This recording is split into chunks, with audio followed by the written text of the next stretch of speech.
The old road to Kaliapati feels different. It's a place where the sun sets a little faster and the nights are a little longer. As a cop, I've seen my share of strange towns. But Kaliapati, it felt like it was hiding something right from the start. I'm Sub-Inspector Regavin, and this was supposed to be a routine transfer, a quiet posting away from the city's noise. But silence in Kaliapati has a sound all its own. It's the sound of fear. My first week, I learned about the disappearances. Men, young men, old men, all gone without a trace. The villagers spoke in hushed tones, their eyes always darting towards the same spot on the edge of the village. A massive, ancient banyan tree that stood guard over a dilapidated stone well. They called it the Devil's Well. They said something lived there, something that waited in the dark.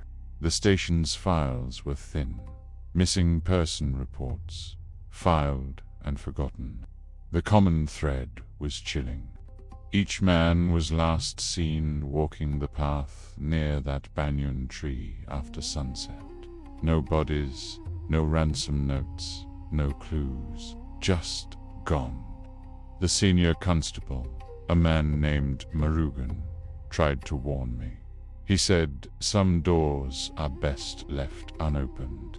He told me the village elders believed a spirit haunted the well, a vengeful one. I dismissed it as local superstition. I was a city cop trained to believe in evidence, not ghosts. My investigation started where all the stories ended, the banyan tree. It was colossal, its aerial roots hanging down like skeletal fingers. The air around it was heavy, cold.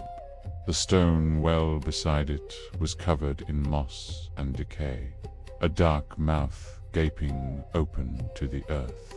I peered into the blackness, my flashlight beam swallowed by the void.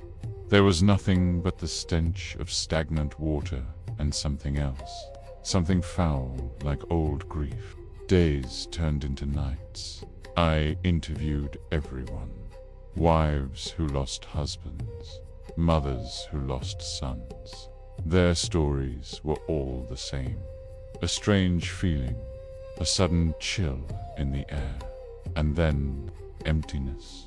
One evening, an old woman, her face a roadmap of sorrow, pulled me aside. She whispered a name I hadn't heard before. Pani. She said Pani was a young woman from the village decades ago. Beautiful, but cursed with a love that the village elders didn't approve of. The story unfolded piece by piece. Pani was in love with a man from a lower caste. They met in secret under the shade of the banyan tree. But secrets in a village like Kaliapati have a short lifespan. One night, the village's self-appointed guardians of honor caught them. The man was beaten and driven out of the village. Bear and Pani. She was dragged to the well. They silenced her, bound her, and cast her into the darkness. Her murder was the village's dark secret, buried under years of silence. That night, sleep offered no escape. I dreamt of water, cold, black water pulling me down. I saw a pair of silver anklets sinking into the murk, and heard a woman's scream, muffled and desperate.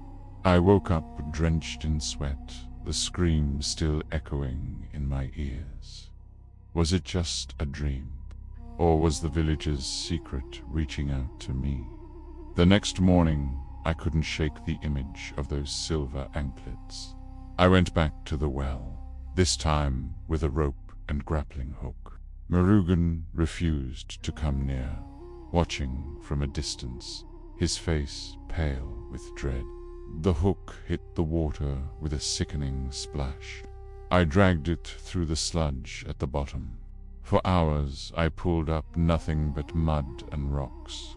Just as I was about to give up, the hook caught on something solid. It was heavy. With all my strength, I hauled it up. It was a human skeleton, tangled in the tattered remains of a sari. And there, still clinging to the ankle bones, was a single silver anklet. Just like in my dream, Pani, I had found her. But finding her body wasn't the end. It was the beginning. As I stood there, a cold gust of wind swirled around the well, carrying a faint whisper. A woman's voice, filled with an ancient rage. The sun was setting, and the shadows of the banyan tree grew long and menacing.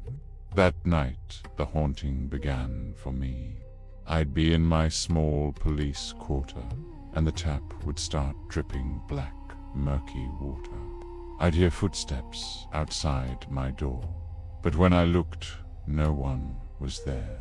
The scent of jasmine, Poni's favorite flower, according to the old woman, would fill the room, followed by the chilling smell of decay. I saw her reflection in mirrors, a fleeting glimpse of a woman with long, dark hair and eyes that burned with injustice. The disappearances stopped after I gave Poni a proper burial. The village breathed a collective sigh of relief. They thought the curse was lifted. They thought they were safe. They were wrong. Pani wasn't just haunting the well anymore. She was free, and her anger wasn't just for her killers. It was for the entire village that stood by and let her die. One morning, a few weeks later, I got a call from district headquarters. They couldn't reach the Kaliapati station. The lines were dead. I drove back, a knot of dread tightening in my stomach. When I reached the turnoff, the road was gone. The sign for Kaliapati was gone.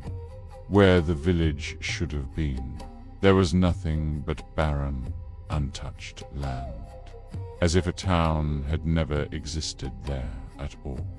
It was wiped off the map, wiped from existence. I was the only one who remembered. I fled back to the city, trying to put the nightmare of Kaliapati behind me. I requested a transfer, moved to a new apartment, tried to lose myself in the noise and chaos of urban life. I thought I had escaped, but some ghosts don't care about geography. Last night, I was working late at my new precinct. As I walked to my car in the empty parking garage, the lights flickered and died one by one. The air turned cold, and then I heard it. A sound I thought I'd left behind in that erased village. The faint, melodic chime of a single silver anklet echoing in the concrete silence. It was followed by a whisper, carried on the cold night air, a voice that knew my name. She isn't bound to the well anymore. She isn't bound to Kaliapati. She's bound to me. I'm the one who disturbed her, and now her haunting has followed me home. There is no escape. Thank you for watching. Please subscribe to our channel for more such interesting content. Also, hit the bell icon to get notified.